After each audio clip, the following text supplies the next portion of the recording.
Excuse me, I have to introduce our next speaker. This is a young man that I've known for quite a long time. He was the scholarship winner for the Roof Garden Patriots Constitutional Scholarship. Am I right about that? And he's done a lot of speaking. He's a member of his speech team at Conemaugh Township High School, where he just graduated and is now off on to college.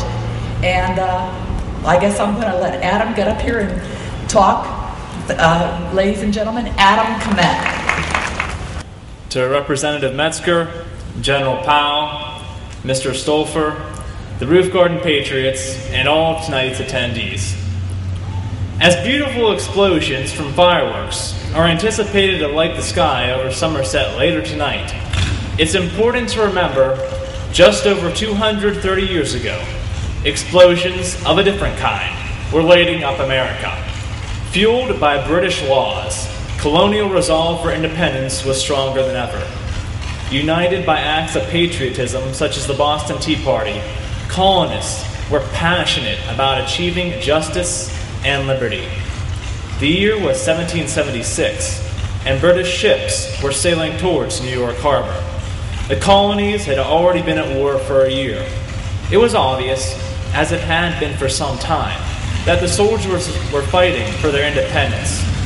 Guided by a group of volunteer representatives, the Second Continental Congress had been meeting in Philadelphia. This body, which brought together some of the brightest minds in early America, decided it was time for their people to stand united behind a concrete declaration that proclaimed their rightful independence as Americans and outlined the many grievances imposed on the colonies by Britain.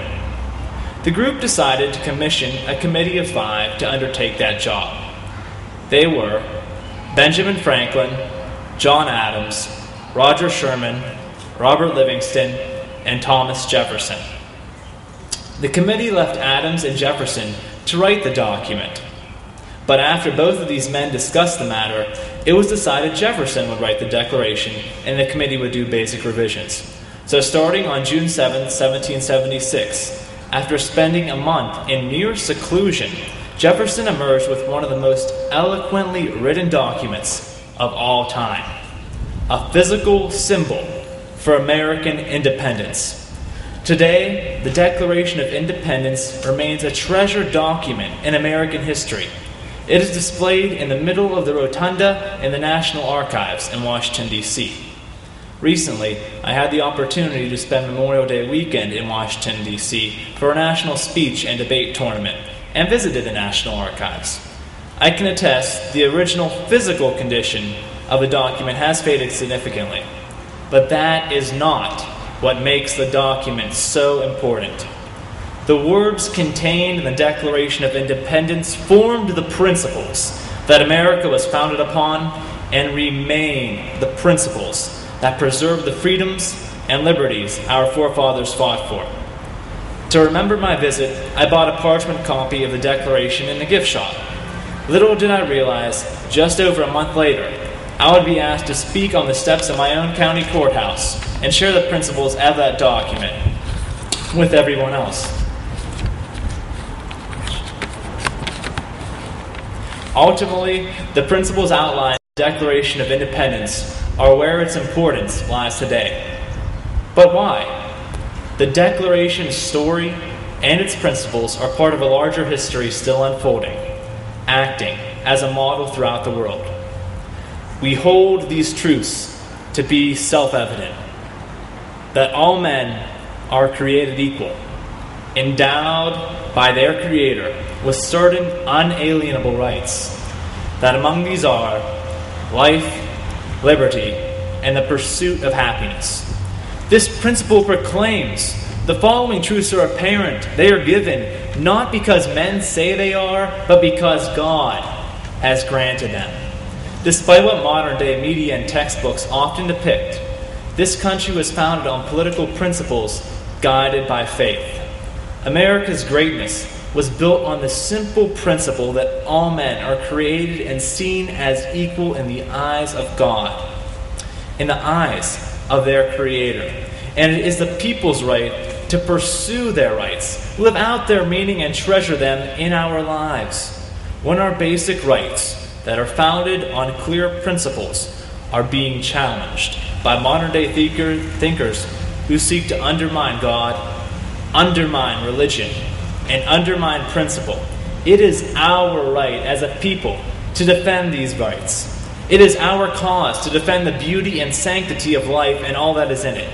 Our liberties, political, economic, and personal, are all a gift. The pursuit of happiness is the path of living out the true meaning our Creator has set for us. It seems many Americans nowadays are losing sight of that important vision. Apathy and faithlessness are becoming more apparent now in political discourse than ever before. Unfortunately, these people have forgotten the very first principle our founding fathers included in the Declaration of Independence. One might ask, so, why is that important to me? When we lose sight of this basic principle, the pursuit of happiness only leads to a murky pit where selfish desires abound. That is why the Roof Garden Patriots, amongst other people and organizations, are trying to restore some common sense into American politics. It appears Washington is a little bit short on that these days. CBS News reports 80% of Americans don't trust the government. Rasmussen polling show nearly 40% of Americans believe that America is on a permanent decline. Sadly, that's not very hard to believe, considering what's staring us in the face. We're $14 trillion in debt, spend far too much on social welfare, have an economy which has yet to fully recover, a faltering educational system, an addiction to Middle Eastern oil, an infrastructure meltdown, failing security on our very own borders, an overstretched military, and, oh yes, a healthcare system with costs that are skyrocketing out of control. These would be just a few of the many modern-day grievances against our current government and reasons why the Roof Garden Patriots have to take action. And rightfully so, because as the Declaration states, governments are instituted among men, deriving their just powers from the consent of the governed, that whenever any form of government becomes destructive of these ends, it is the right of the people to alter or abolish it.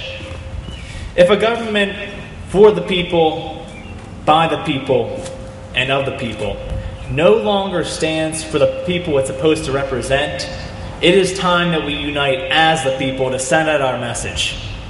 Politicians speak of change, but only take more change from our pockets. With reckless abandon, our government has overtaxed and overregulated us.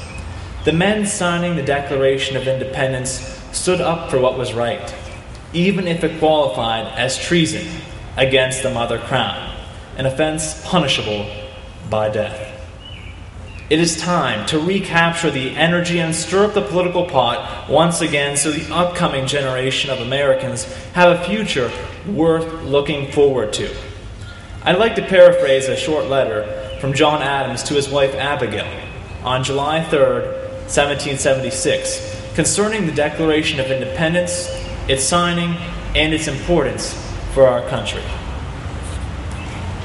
The 4th day of July will be the most memorable day in the history of America. I am apt to believe that it will be celebrated by succeeding generations as a great anniversary festival. It ought to be commemorated as a day of deliverance by solemn acts of devotion to God Almighty. It ought to be solemnized with pomp and parade, with games, sports, guns, bells, bonfires, and illuminations from one end of this continent to the other. From this time forward and forevermore.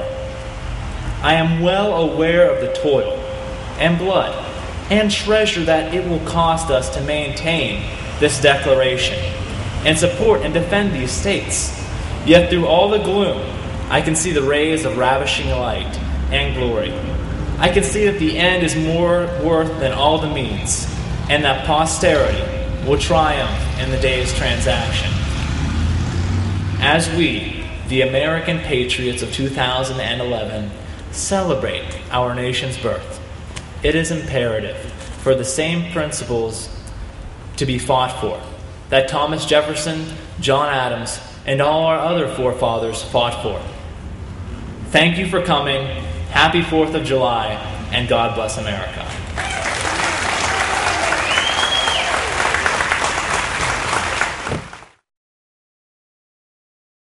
It's a real honor for me